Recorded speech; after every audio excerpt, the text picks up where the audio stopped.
Yeah, everyone, hope the weekend treated you well. So I thought I would start off. Obviously, I put a wee video out today, just kind of showing you what we went over the weekend. But what I thought we'd do today is we'd try and do some proper forward planning, and I'll just show you three examples of people who, if I had money spare right now, who I'd be kind of looking at seriously to be picking up like the nowish for the next kind of week to month ahead, depending on what your time frame is and you know how you're playing. Basically, just depending on what kind of strategy you're running. So the first player I've got to like to have a little look at today is Luis Muriel. Okay, if I can get this to work, sorry. There we go, Luis Muriel. Okay, so probably familiar with who he is. He's been about the block for a while. Playing Italian football for a few years, I think, with Udinese, maybe somebody else. Then went to Sevilla, was at Sevilla for a few years to replace Bacca when Bacca went to AC Milan. He's back in Italy now with Fiorentina. Good solid striker, quick. It's funny, Colombian strikers in Italian football seem to go very, very well. The last 3 months he's been kind of up and down. He's made his debut for Fiorentina last week. I've scored, I think it was 2 goals or maybe one. I can't remember. I'll check it in a second. I'll show you what I've seen. So really low price now, £1.22, absolute rock bottom for the quality striker that he is. He's obviously playing a good team, not playing in Europe or anything like that. So his value is quite limited in a lot of ways. He's not going to be linked with anyone. That little January, little bit of stardust that can go on some players now. He's not really got that potential. So he's basically a match day player. So he's really somebody who you want to be holding for one match day or to a certain match day that you've targeted. So if we have a look at Fiorentina's next game, it is on Sunday, and it is again, we're looking for the Cardi effect here. It is 11:30 away to Chievo.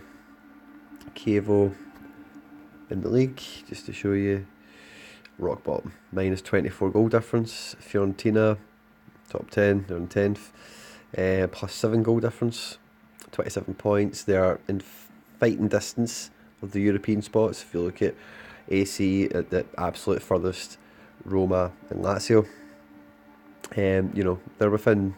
It's too early in the season to be giving up on that kind of gap, so every game's vital, and playing bottom of the league, home or away, is a 6 pointer for them in some fashion.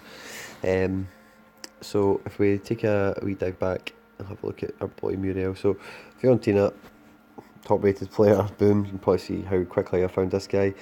La Liga, 5 games off the bench, 1 start, he's got a goal and assist. It's not terrible considering how low his appearances are. 1 appearance, yeah, 2 goals, 3 shots. So pretty well. Europa League, and this will be for Sevilla, I'm guessing. 3 appearances, 2 off the bench, 2 goals, 2 assists. Or no, Villarreal, no, back is at Villarreal. Yeah, so guys, even though he's not been playing, he's 27, he's peaking his powers, and he's still finding the net. So that is a good one to be looking at for Sunday. Very low risk, £1.22.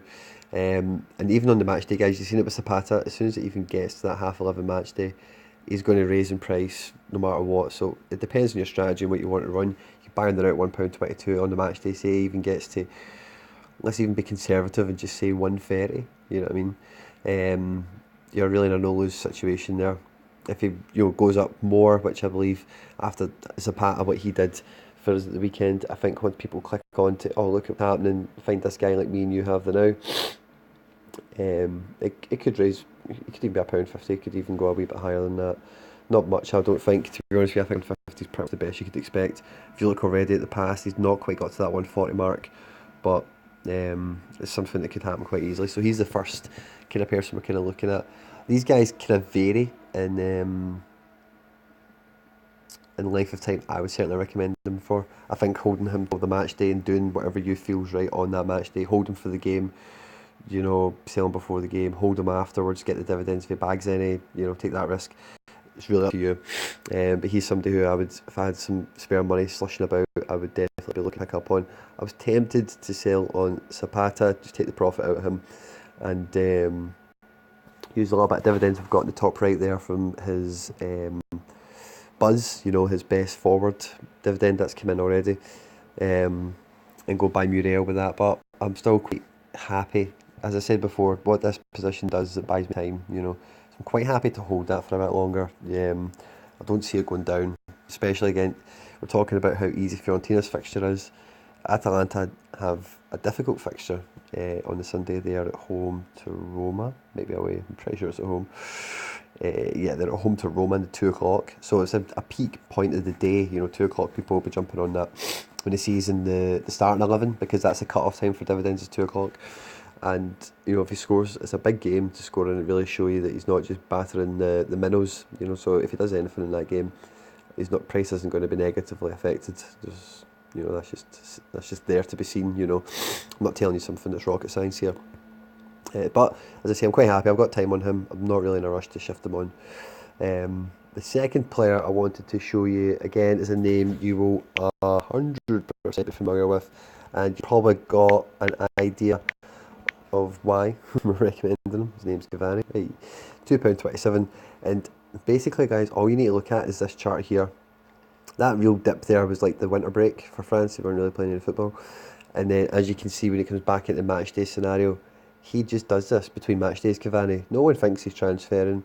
No one wants to hold him mega long term. But when it's a match day, PSG are playing really anyone in domestic football for them. He's got a chance of scoring a goal or two and getting an assist. It's just, again, it's just the way his career's went. You know, he's been there for a few years. He's proven his test. He's doing it this season. If you look at Paris Saint-Germain's game on Saturday, sorry, wrong Saturday there. 9-0, I think it was. Yeah, obviously phenomenal. If you had Cavani, they'd been about the same price. 1 assist, goal, 2 assists, goal. Hat-trick and 2 assists, you know, you'd have been rubbing your hands together at that big time, 8 pence, and you'd have been right, you wouldn't have got the dividends. It'd have been Neymar or Mbappe, no doubt, on the Saturday. I don't remember who it was. But that's a solid return. It takes the spike for the match day and then you go and bag some dividends. Now, Paris Saint-Germain are not going to win 9-0. In their next fixture, they are away to Rennes. They're at home to Rennes. Strasbourg's a cup game, ignore that. But they're at home to Rennes. If you look at... so sorry, let's just jump into that. Oh, sure.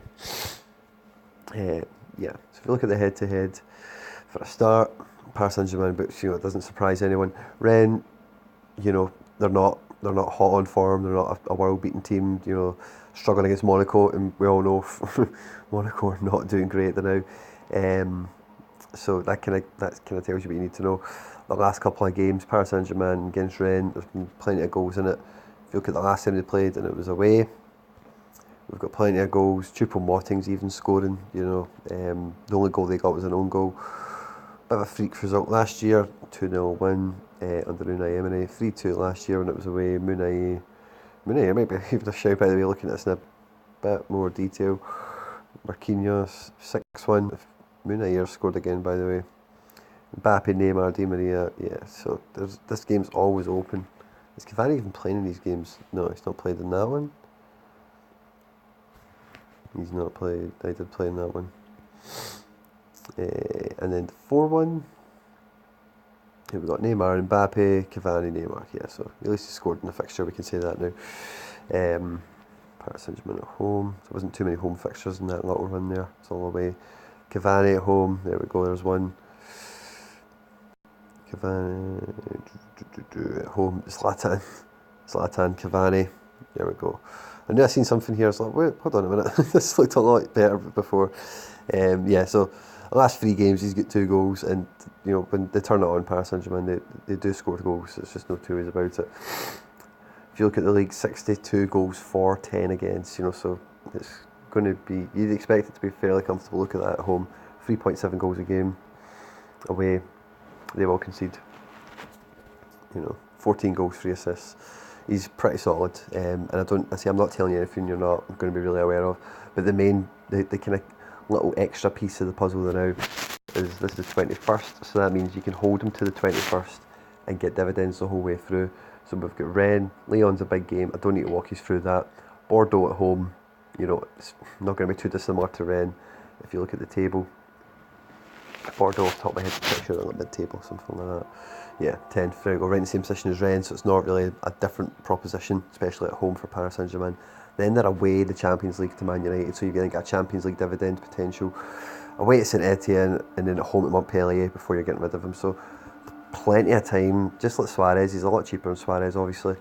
Doesn't really offer you anything worse, other than Suarez has got Lyon in the Champions League.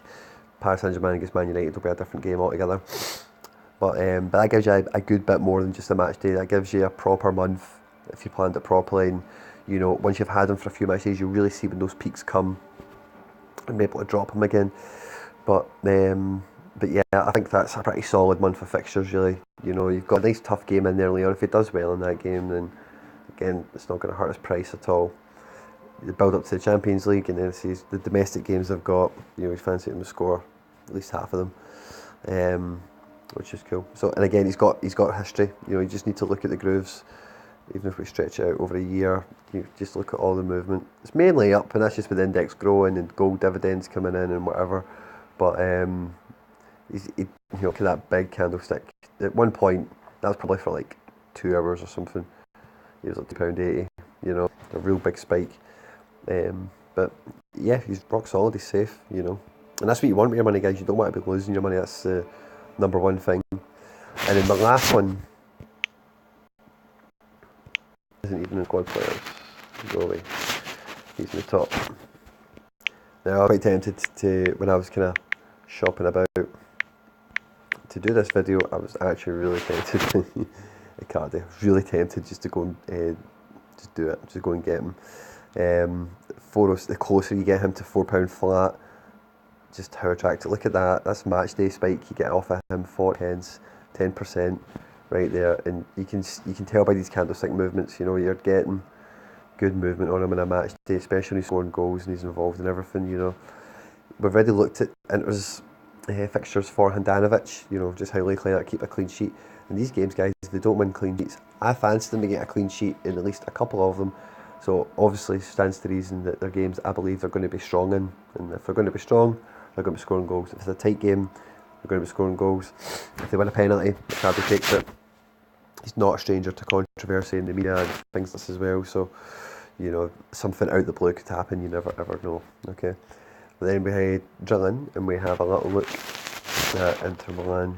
I know we've done it already with Handanovic, but we'll just have a quick peek,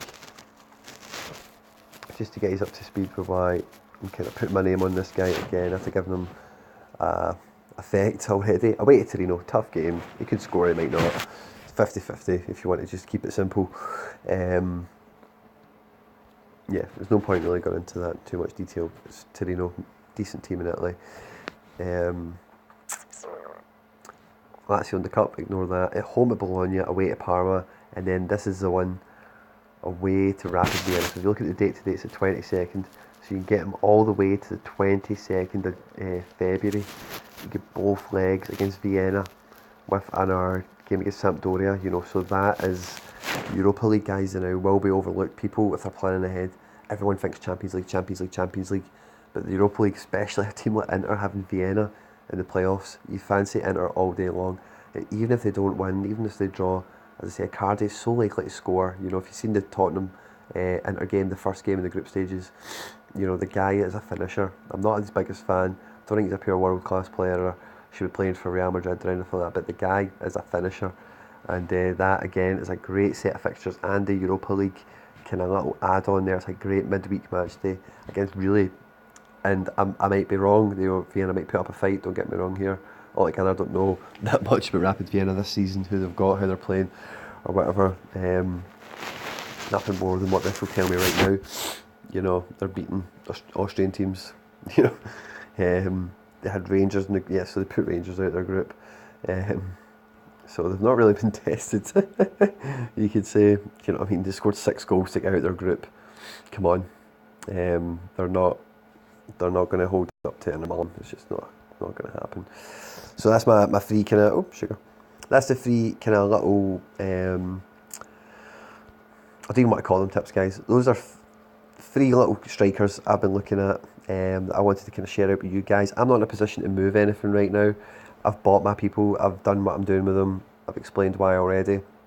And if you look at all my positions here, I'm not really in a great position to move them on right now. It would be absolutely pointless, and it's important to see this and understand that you need to stick to your decisions, you know, because if you chop and change all the time, guys, you will just hemorrhage money, and that's not, because you'll move to good positions and you'll be up and you'll look at it and you'll go, why did I get less money?